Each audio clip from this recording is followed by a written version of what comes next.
বাংলাদেশ প্রতিষ্ঠাতা চেয়ারম্যান বিশিষ্ট কলামিস্ট মমিন মেহেদি স্যার একটু আলোচনা রাখবেন। ধন্যবাদ।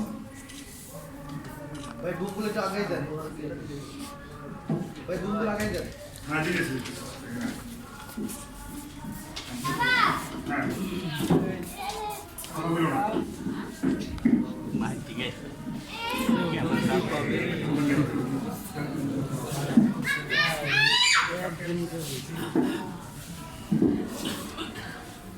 নুসরাত, আসসালামু আলাইকুম। আপনাদের সবাইকে কৃতজ্ঞতা, ভালোবাসা, শ্রদ্ধা জানাচ্ছি। আজকের এই আয়োজনের পক্ষ থেকে কৃতজ্ঞতা জানাচ্ছি যারা কষ্ট করে এসেছেন, আমাদের প্রিয় সংবাদ যোদ্ধা যারা রয়েছেন এবং যার কারণে আমরা এই সংবাদ সম্মেলনে যুক্ত হয়েছি তার প্রতি সমবেদনা জানাচ্ছি। আজকে যারা সাংবাদিক ব্যক্তি রয়েছেন, বিশেষ করে জাতীয় মানবাধিকার ইউনিটির চেয়ারম্যান রয়েছেন আমাদের প্রিয় মানুষ গোলাম মহিউদ্দিন টিপু ভাই রয়েছেন, এছাড়া যারা আপনারা জানেন বাংলাদেশে স্বাধীনতার 55 বছরে এসেও আমরা কিন্তু আইনের সংস্কৃতি বাস্তবায়ন করতে পারিনি। তার প্রমাণ আজকের এই শাহীন ভাই। আমি ভাই বলছি, যদিও তিনি একটি দরবারের মূল মানুষ, পীর সাহেব হিসেবে তিনি বিভিন্ন জায়গায় পরিচিত, কিন্তু যেহেতু আমি সংবাদ যোদ্ধা, আপনাদেরই সারির মানুষ, সেই হিসেবে আমি মনে করি তাকে ভাই হিসেবে সম্বোধন করে আপনাদের সাথে পরিচয় করে দেওয়া উচিত। আজকে এই 55 বছরে এসেও আমাদের যে বিচারের সংস্কৃতি বাস্তবায়ন হয়নি তার প্রমাণ আজকের এই শাহীন ভাই। আমি মনে করি একটা দরবারের পীর সাহেব মানে সত্যিকার অর্থেই মাটি, মানুষ, ধর্ম, মানবতা, সমাজ, সুশিক্ষা, সভ্যতার প্রতিনিধি। সেই প্রতিনিধিটা যখন সত্যিকার অর্থেই নিজের নিরাপত্তার জন্য হাহাকার করেন, তখন সেই সরকারের যিনি প্রধান থাকেন তারও নড়া উচিত। আমরা দেখেছি গত 55 বছরে যখন যেই সরকার এসেছে, তখন সেই সরকারের সময়ই পুলিশ প্রশাসন বিভিন্নভাবে বিভিন্ন জায়গায় এই নিপীড়ন, নির্যাতন, এই মিথ্যে মামলা, হয়রানি, এই কাজগুলো করেছে। কিন্তু যেহেতু স্বাধীনতার ঘোষক জিয়াউর রহমানের উত্তরসূরি বর্তমান প্রধানমন্ত্রী তারেক রহমান, তার কাছে আমরা এটা প্রত্যাশা করি না। আর সেই প্রত্যাশার জায়গা থেকে আমরা চাই তিনি এই যারা অভিযুক্ত, বিশেষ করে সুশান্ত, যে নির্মম বর্ণনা দিয়েছেন আজকে শাহীন ভাই, আমাদের সৈয়দ তৌহিদুল হোসাইন শাহীন নুরি, তিনি যেই বর্ণনা দিয়েছেন সেই বর্ণনা সত্যিকার অর্থেই আমার বেলায় যদি ঘটে আপনি ব্যথিত হবেন, আপনার বেলায় ঘটলে আমি ব্যথিত হব।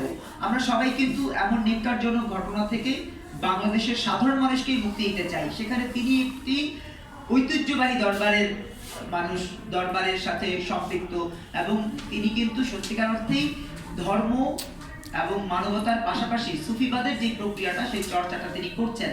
আমি অনুরোধ জানাবো আজকের এই সংবাদ সম্মেলনের আয়োজন থেকে প্রধানমন্ত্রী এবং স্বরাষ্ট্রমন্ত্রীর কাছে যে দয়া করে শুধুমাত্র এই শাহীন নুরি ভাইয়ের সাথে যে অন্যায় হয়েছে সেটাই না, বাংলাদেশে কোথাও যেন কোনোভাবে কোনো পুলিশ সদস্য এমন নেককারজনক ঘটনা ঘটাতে না পারে, সেজন্য এই সুশান্ত, জসিম এবং রবিউল, এই তিনজনকে আইনের আওতায় এনে ঘটনাটা সুষ্ঠু তদন্তের মাধ্যমে তারা যেন বিশ্লেষণ করেন এবং আইনের আওতায় রেখে প্রমাণ করেন দৃষ্টান্তমূলক শাস্তির মধ্য দিয়ে যে বাংলাদেশ সাধারণ মানুষের নিরাপত্তা দেওয়ার জন্য এই পুলিশ বাহিনীকে কাজ করাচ্ছে এবং এই পুলিশ বাহিনী কাজ করবে, সেটা আমরা প্রত্যাশা করি। সেই সাথে বলতে চাই, একজন সাংবাদিক ভাই যে প্রশ্ন করেছেন সেটা সূত্র ধরে বলতে চাই, তিনি যদি কোনোভাবে অভিযুক্ত হন সেটা দেখবার জন্য আদালত আছে, সেটা দেখবার জন্য নিশ্চয়ই থানায় কোনো রকমের টর্চার সেল গঠন করার সুযোগ নাই, সেটা দেখবার জন্য নিশ্চয়ই থানার কোনো এসআই বা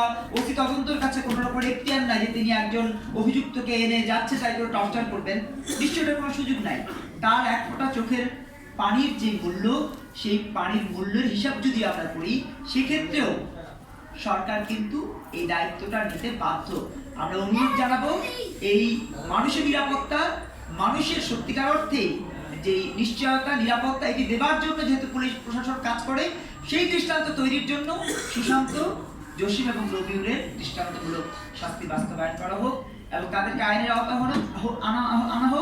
সেই সাথে অনুরোধ জানাবো সুষ্ঠু তদন্ত করবার জন্য একটা তদন্ত কমিটি গঠন করা হোক। সেখানে নিশ্চয়ই এসপি যিনি আছেন তিনি নিশ্চয়ই জসিমের কেউ না, তিনি নিশ্চয়ই সুশান্তের কেউ না।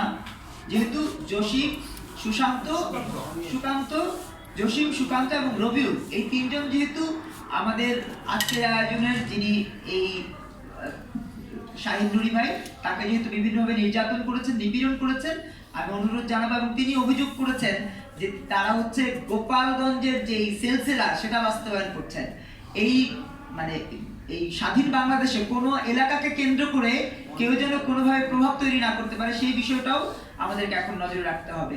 আমরা মনে করি সুষ্ঠু তদন্তের জন্য, সুষ্ঠু তদন্তের স্বার্থে এই তিনজনকে আইনের আওতায় এনে তাদেরকে ক্লোজ করে দিয়ে তাদের বিষয়ে তদারকি করবার মধ্য দিয়ে স্বরাষ্ট্রমন্ত্রী তার যে সিলক ঘটনা আছে সেটার কথা অন্তত ভেবে হলেও তিনি এই ব্যাপারে সক্রিয় ভূমিকা পালন করবেন সেই প্রত্যাশা রেখে আপনারা যারা সংবাদ যোদ্ধা উপস্থিত রয়েছেন সবাইকে কৃতজ্ঞতা জানিয়ে আজকে এই সংবাদ সম্মেলনে আজকে যারা কথা বলবেন সবার প্রতি শ্রদ্ধা জানিয়ে আমি আমার সংক্ষিপ্ত বক্তব্য শেষ করছি।